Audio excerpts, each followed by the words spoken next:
Leading up to the vote on the 23rd of June, the EU referendum, there'd been much chat about banks and where ultimately they would end up. Would they have to operate outside the UK in order to achieve successful operations within the EU if we went for a Brexit? Well, here we are now, a week on from the vote, and all of a sudden now the focus has come back onto British banks, because all of a sudden the likes of Barclays now suggesting they're even looking to shed jobs here in the city. Chris Tinker joins us now, who's a founding partner at Libra Investment Services. Chris, it's good to talk to you. What about the banking sector here in London now? How do you view things? Because leading up to the vote, as I said, there was much talk about just how many banks would have to leave the UK in order to continue operations in Europe. But now here we are, looking like the European centre, looking like it could remain in London. Well, I think first and foremost, the European centre will remain in London. And this is the challenge that we have. In the run-up to the referendum, there was almost an exclusive focus on the banking system and its access to Europe from London, as if there isn't a banking operation outside of Europe, which is obviously not the case. And I think the international nature of London, the time zone, the language, rules of law, operational systems, services, skills, all of those things, none of those things have changed, but the relationship to Europe is now on a path of transition. We recognise that this is not about a banking system that's no longer able to operate. We've still got a period of time, 2 years or more, during which time negotiations are going to be made on both sides. And we shouldn't lose sight of the fact that European companies and businesses will want access to London. They won't want us to be denied the ability to operate in this time zone in a financial market as deep and as liquid as London with its expertise. If you're a European operating company, you're going to be saying to your own banking system and to your own regulators, let's not ruin what we need here. Let's recognise that access is important.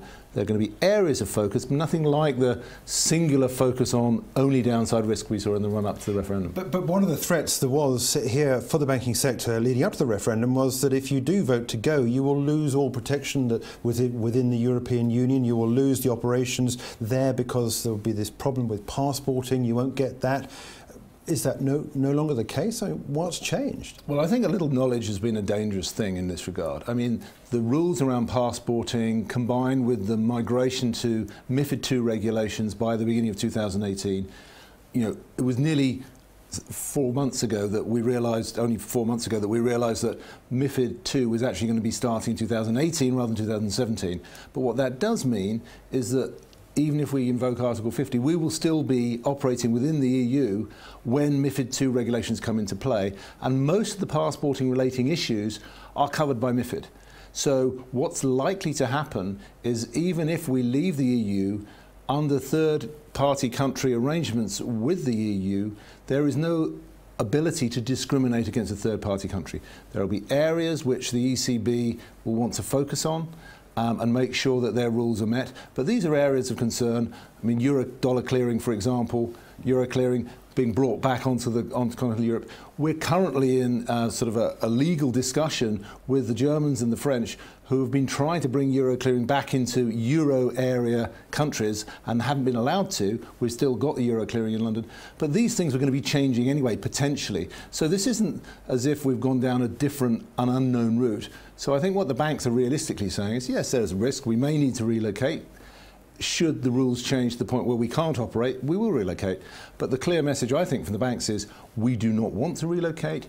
We feel we can operate from here. We feel we can give that service to European companies and European financial institutions themselves, which they will want, and it's to the benefit of all. Bear in mind, there is no free market in services within Europe.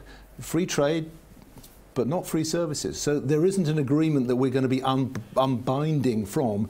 It's really the regulatory level of decision making that could change, but doesn't have to. Yeah. On Monday morning, straight out of the blocks, we heard the Chancellor of the Exchequer, George Osborne, come out with the knowledge of where the vote had gone, obviously, and to say that British banks were well capitalised. They're far better off than they were in the financial crisis 7 or 8 years ago. Is that true? Much of what's been said by politicians has been rubbished recently in the lead up to the vote. Is it right? Are we in a good place now? Are banks safe? Are we fully capitalised and well prepared for the headwinds that might approach us? I'd hate you to put me on record as claiming something that I couldn't possibly confirm in terms of individual banks' capitalisation. But as far as the Bank of England's oversight and regulatory inputs have been concerned in the last 4 to 5 years, there's no doubt that the capital infrastructure has been reviewed, been stress tested, been analysed. And that's been an important part of this recapitalisation programme that the banks have taken on board. It's one of the reasons why the banking sector has been such a poor performing sector as far as equity investors are concerned, because of the impact that that's having on profitability, impact that's having on the ability to pay dividends. We've still got the rump of Lloyds, we've still got RBS, we've still got these issues to deal with going forward.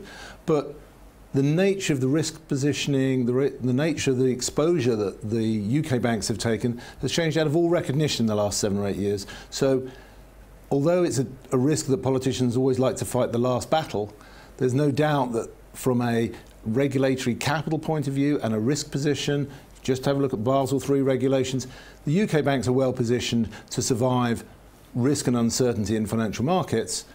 Whether they're actually maintaining themselves as viable, expanding, profitable businesses against that backdrop, that's a different question.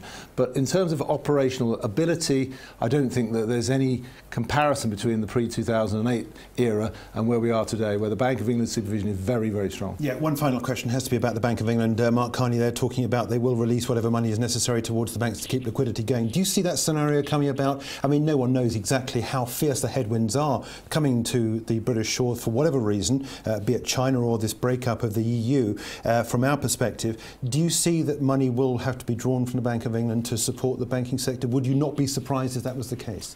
I think what we learned in 2008 was that the swap line arrangements being put in place between the Federal Reserve, the Bank of England, central banks in Asia and in Europe, the ECB, as well as the Bank of Japan and Singapore, these swap arrangements proved to be very successful. So it's no surprise that the Bank of England has identified that these arrangement facilities are already in place. If you get liquidity stresses in the system, they're there and they will be called upon. But I don't anticipate that they're put in place because of concerns. I think it was a strategic decision. We learnt the lesson last time. They're there if they're needed. And I think that's a comfort to markets. And I think that's really Mark Carney's message, is to say, we've got this one covered. You don't need to be concerned, and I think that's a good thing. Good. Okay, all right, Chris, thanks indeed there for joining us.